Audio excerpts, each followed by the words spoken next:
Hey y'all, welcome to the channel. Today we're checking out how do Europe and the United States compare? Europe. One continent, 44 countries, according to the UN, and 746 million people. The United States are Oh, part of North America, only one country with 329 million people, less than half of Europe. The United States are often compared to the European Union or Europe as a whole a lot of times. So in this video I thought it would be interesting to take a look at a few indicators and check how it is that they in fact compare. I didn't realize there were 746 million people in Europe. If you had asked me before I saw this, I would have said maybe 100 million, but I'm way off. Okay, 746 million. That's a lot of people. We've already covered a few of the basics, amount of countries and population, but what about size? The United States have an area of around 9.8 million square kilometers, while Europe has a size of around 10.5 million, although this can vary depending on which limits you attribute to the continent. Okay, so yeah, before this, if you asked me which was larger, I would have said the United States, but it's not. All right. Europe has more people and it's bigger. Okay.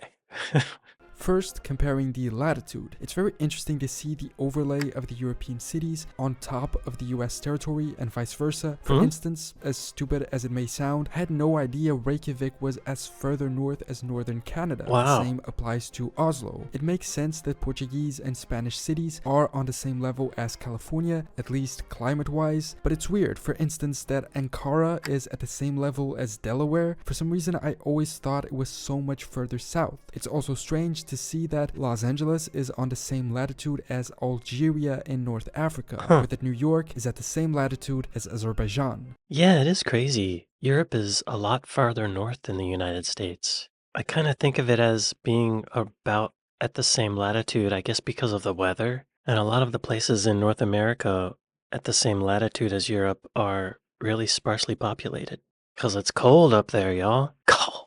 People live in igloos and eat seals and whale blubber. It's hard living. Speaking of Portugal, Spain, and California, how do the US and Europe compare when it comes to the hours of sunlight they get every year? Through this map, we understand that the Southwest USA gets more hours of sun than anywhere in Europe, Really? over 3,500 a year. And unlike Europe, there's nowhere in the US that gets less than 1,800 hours of sun, as is the case in many areas of Europe, those in light green, blue, and dark blue. I guess they mean sunny days compared to rainy days? Is that what he's talking about? Europe versus the United States sunshine duration in hours per year.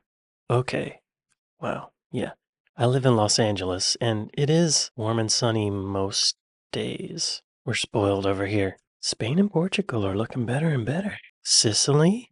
Nice. What a difference in France, from the south of France to the north of France. That seems like a huge difference. They've got almost every color except for dark blue. Interesting map.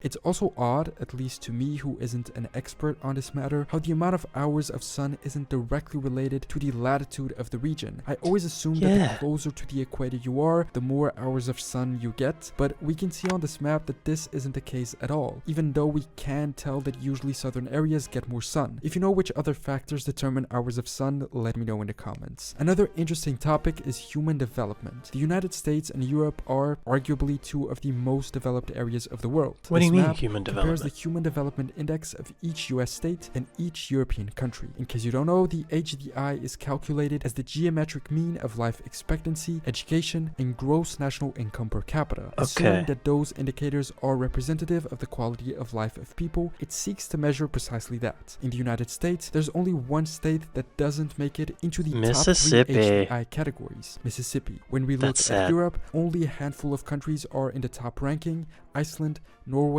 Sweden, Ireland, Denmark, Germany, Netherlands, and Switzerland. Yeah, that kind of makes sense. I would expect Eastern Europe and Russia to be lower on that index.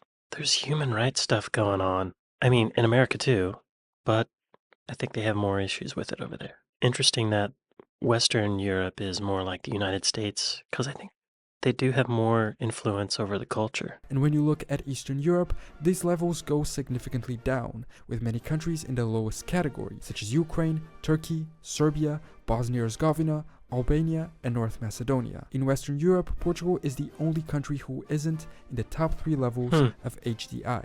Hang on. I'm curious how this is calculated a little more specifically. I wonder if I go out some information about that.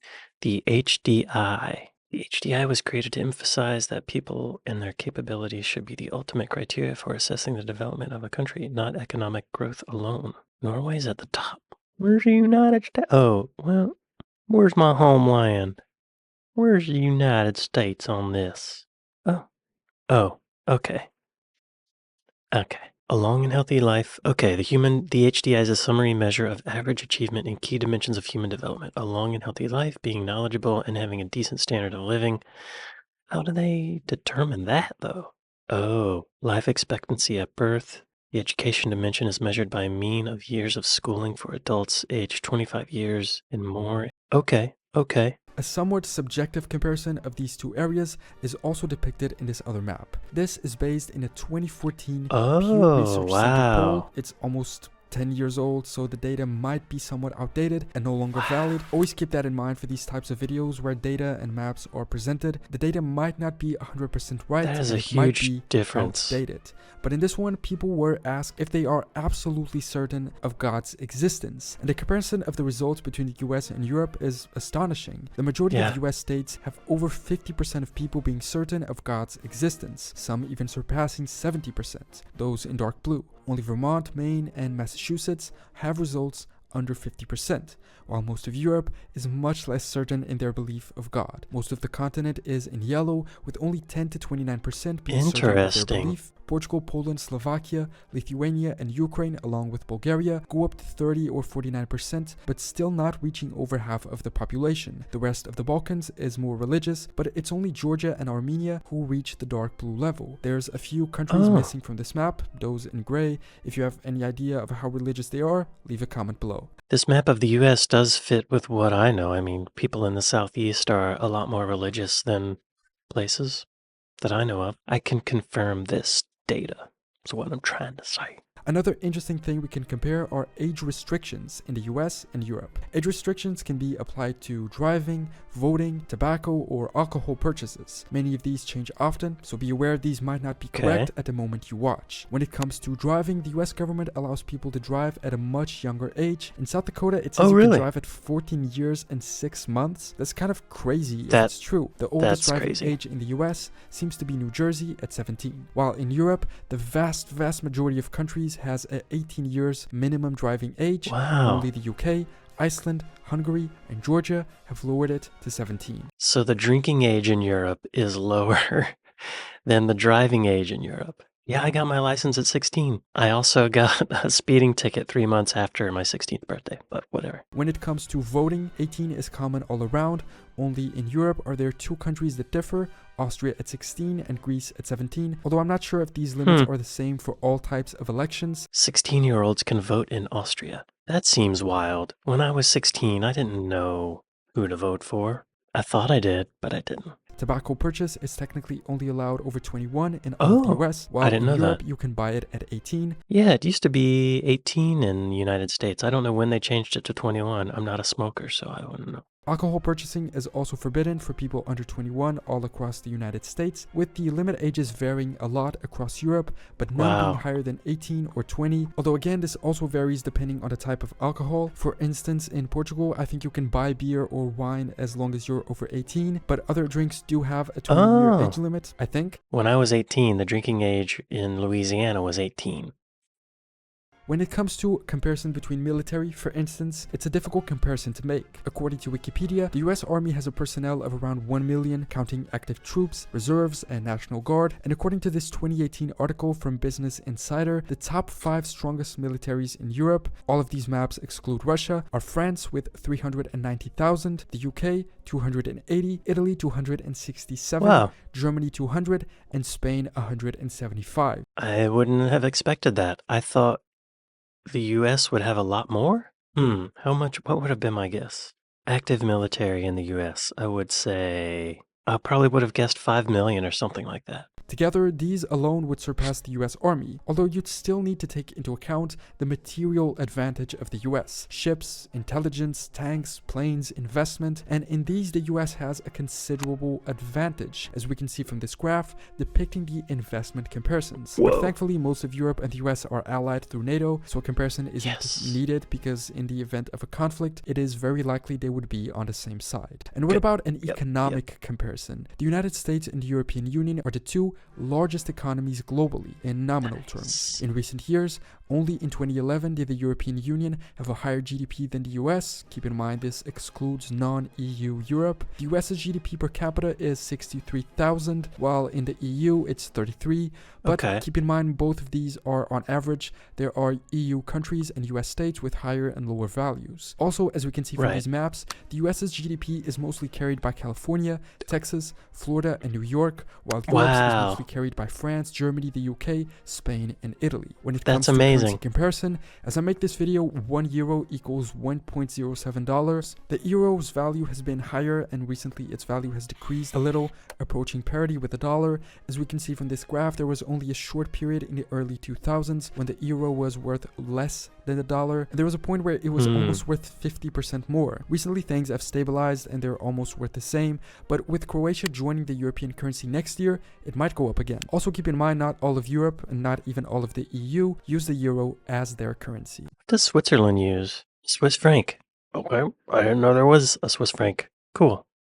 I didn't know that was a thing. Another interesting point to compare is the percentage of young people aged 18 to 34 that still live in their family's home, meaning in Oh. most cases they do not yet have the financial stability to live on their own. Yeah, that number's gone up for us recently with inflation and college debt. Percentage of adults. So New York looks the highest. North Dakota looks the lowest. And in Europe, it looks like Greece is the highest, and whatever country this is, I don't know. You know, if I was a young person now, I would consider living at home. Save that money. And thousands of dollars for rent when you could be living with mom and dad, getting a home-cooked meal every day. Hard to turn that down. Both of these maps have data from 2015, but from the most recent information I could find about this, the numbers haven't changed a lot. In Europe, Nordic countries have very low values. They're also the highest income areas, so it makes sense people can more easily afford to live on their own. But Yeah. it might also have to do with the cultural element. In Southern Europe, the amount of young people still living at home is tremendous: 44% in Portugal, 37% in Spain, and 46% in Italy, for instance, while Greece, Bulgaria, and Slovakia are all above 50%. In the US, values are equally as high, with the difference being that there are no states at all below 10%. The lowest value is 14 in North Dakota, and the highest being in New Jersey with 46, although none surpass 50%. These high values are usually connected with the fact that salaries do not pay enough and the cost of living is way too high, both due to rising prices, inflation, and also other factors. So that is how the United States and Europe compare in a number of indicators and interesting aspects. There's a lot of things you can compare the two in. If you know of any more, leave a comment and I can always make a part 2 of this. It's always difficult to be fair in these comparisons. After all, the United States are a single country and Europe has around 44, but if you take into account that the US are a federal state consisting of 50 states, the comparison makes a little more sense, especially when the size of the two is similar. As we can see on this interactive map, the size of the US over Europe is pretty close, and as you saw in the beginning, the number of square kilometers are pretty close as well. In many ways they are similar, but in so many other big differences are visible, many of which signifying a great difference in the way that people live their life and the quality that life has. Thanks so much for watching this video. Subscribe if you want to catch future videos, and leave a comment below with your opinions.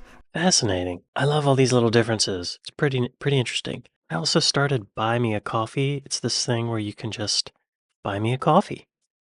So check out that link in the description below and pick up a mug. You can use it for coffee or tea or water or orange juice or milk, beer, vodka, rubbing alcohol, scissor. You could put walnuts in it or pecans, or it's such a useful item. Pick one up. That's the end of the sale. Thank y'all for watching this with me, and I'll see y'all next time. Later.